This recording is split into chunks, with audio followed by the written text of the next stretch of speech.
On a still morning in the heart of a quiet woodland, two farm dogs, Max and Luna, stumbled upon a discovery that would alter the rhythm of their lives forever.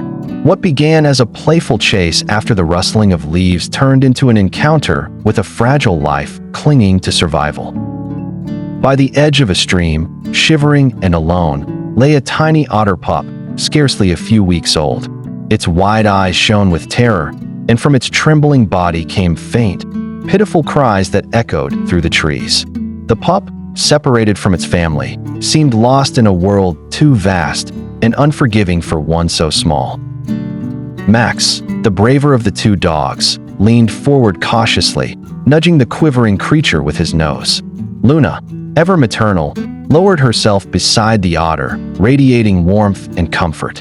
Despite their canine instincts, both appeared to sense the gravity of the moment. Without hesitation, they resolved to guard the fragile life that fate had placed before them. When they returned to the farm, carrying the bundle of fur gently between their jaws, their elderly owner George was bewildered. He stood on the porch, eyes widening as his loyal companions laid the small stranger at his feet. But then, as he caught sight of the otter's pleading eyes that seemed to beg for mercy, George's heart softened. Within hours, a corner of the farmhouse had been transformed.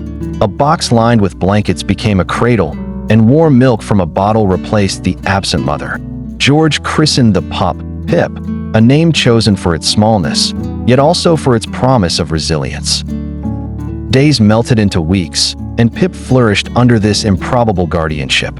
Max and Luna proved themselves not just protectors, but patient companions, teaching Pip through play. By the farm's pond, they chased one another in the grass, while in the shallows, Pip learned the art of swimming. George, watching from his bench, would often break into laughter at the trio's antics, marveling at the bond that had blossomed across species. One sunlit morning, George paused by the pond to witness a moment that etched itself into memory. Pip, now sleek and strong, cut gracefully through the water, his small body gliding with effortless joy.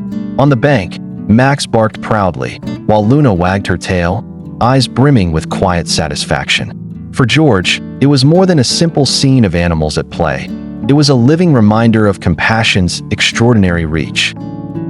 The forest had offered Pip a second chance at life.